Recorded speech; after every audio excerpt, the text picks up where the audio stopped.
विद्यार्थियों, मैं ERBDL sir आप सभी का स्वागत करता हूं आपके अपने विश्वसनीय YouTube चैनल फंडामेंटल गुरु में। तो चलिए आज अपन तीसरी वीडियो की ओर चल रहे हैं। उस वीडियो को शुरू करने से पहले बता दूं कि जिस भी विद्यार्थी ने हमारे इस YouTube चैनल को सब्सक्राइब नहीं किया है या हमारे इस चैनल पर अभी नए हैं तो प्लीज़ हमारे इस YouTube चैनल को सब्सक्राइब कर लें और बेल आइकन को प्रेस कर लें, ताकि आने वाले जो हमारे लेटेस्ट वीडियो होंगे, जो नए वीडियो होंगे, उसकी नोटिफिकेशन सबसे पहले आप तक पहुंचेंगे। और प्लीज़ वीडियो को लाइक और आपके दोस्तों में शेयर ज़रूर कीजिएगा। तो चलिए अब आपका समय वेस्ट ना करते हुए हम वीडियो की शुरुआत करते हैं। तो आज अपन पढ़ रहे हैं चीन के बारे में। तो देखिए चीन का शुरुआती दौर, चीन के शुरुआती दौर के बारे में अपने को पढ़ना है। तो देखिए 1 अक्टूबर 1949 को चीन की स्थापना की गई थी। चीन की स्थापना कब हुई थी? 1 अक्टूबर 1949 को। चीन में समाजवादी सरकार की स्थापना हुई। सबसे पहले चीन में समाजवादी सरकार की स्थापना हुई और चीन ने खुद को पूरी दुनिया से क्या कर लिया? अलग कर लिया। चीन ने अपने आप को खुद को क्या किया? पूरी दुनिया से अलग कर लिया। शुरुआत में चीन के सरकार के नियंत्रण में बड़े बड़े उद्योगों का विकास किया गया। यानी जब शुरुआत की बात करें तो चीन के सरकार के नियंत्रण में चीन में क्या हुआ? बड़े बड़े उद्योगों का विकास किया गया सरकार के नियंत्रण के द्वारा। अब चीन में देखी जाए विदेशी मुद्रा की क्या थी? कमी थी।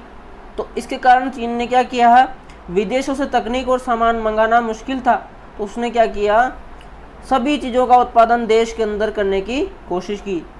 देखिए कि चीन के पास क्या था? विदेशी मुद्रा की बहुत कमी थी, और विदेशी मुद्रा की कमी थी तो वो बाहर से, विदेशों से तकनीक और सामान नहीं मंगा सकती थी। तो चीन ने क्या सोचा कि हम लोग सारी सामग्री का विकास अपने देश के अंदर ही करें। तो उन्होंने यही किया और संपूर्ण जो सामग्री थी उसका निर्माण अपने देश के अंदर ही किया। चलिए आगे बढ़ते हैं। अब अर्थव्यवस्था को खोलना, भाई चीन ने किस प्रकार से अर्थव्यवस्था खोली उसके बारे में अपन देखने वाले हैं। तो चीन ने अचानक से अपनी अर्थव्यवस्था को खोलने की बजाय योजना के अनुसार व्यवस्था को में बदलाव किया। मतलब चीन ने क्या किया कि अपनी जो अर्थव्यवस्था थी उसको एकदम से नहीं खोला, उसने क्या किया? योजना बनाई और उसके अनुसार व्यवस्था में क्या किया? बदलाव किया। 1972 में पहली बार चीन ने अमेरिका से संबंध बनाए। सबसे पहले अमेरिका ने चीन से संबंध 1972 में बनाए। इसके एक साल बाद, यानी कि अपन कह सकते हैं 1973 में, उस समय के चीनी प्रधानमंत्री कौन थे? चाओ एन लाई। उन्होंने कृषि, उद्योग, ये विकास नहीं है, यहाँ पर है विज्ञान। क्या है? विज्ञान।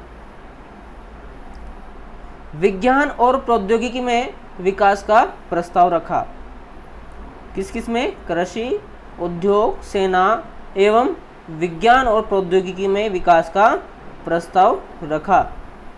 आगे बढ़े तो 1978 में प्रधानमंत्री थे देंग शाओपेंग। उन्होंने खुले द्वार की नीति की घोषणा कर दी।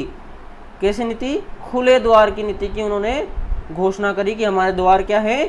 खुले हुए हैं। इस प्रकार की उन्होंने क्या कर दी? घोषणा करी।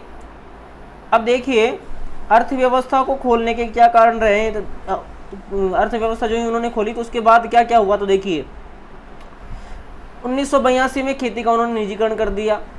खेती का क्या कर दिया? निजीकरण कर दिया। 1988 में उद्योगों का भी क्या कर दिया? निजीकरण कर दिया। और SEZ यानी कि स्पेशल इकोनॉमिक जोन की क्या कर दी गई? यहाँ पर स्थापना कर दी गई।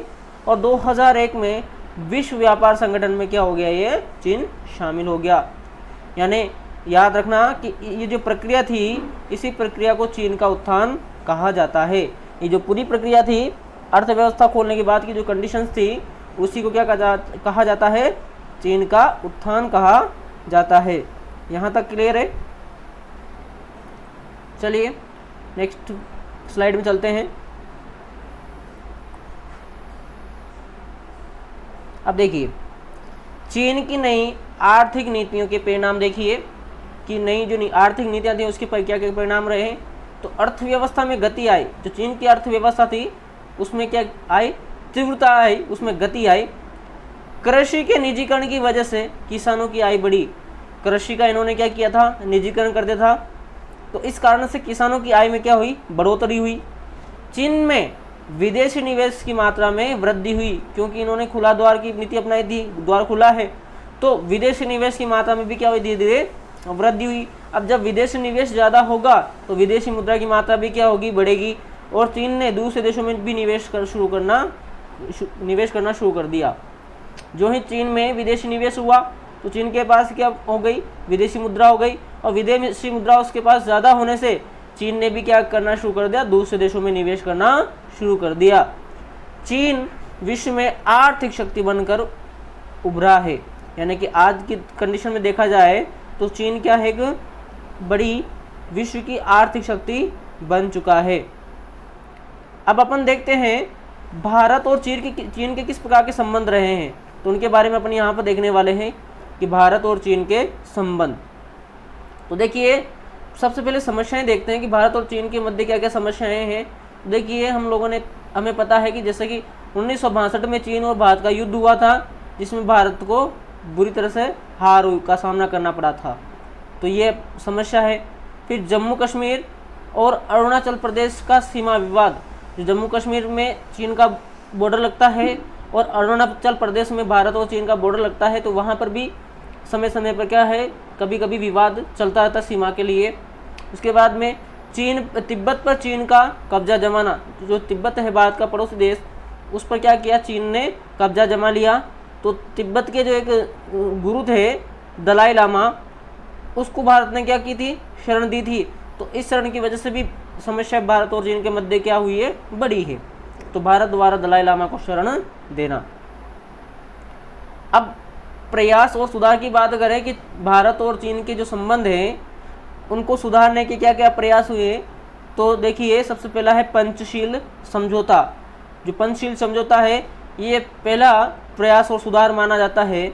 उसके बाद में आगे बात करें तो 1981 में सीमा विवाद सुलझाने के लिए बातचीत शुरू हुई। जो सीमा विवाद चल रहा था भारत और चीन के मध्य, तो उसको सुलझाने के लिए 1981 में इसकी क्या बातचीत की क्या हुई, शुरुआत हुई।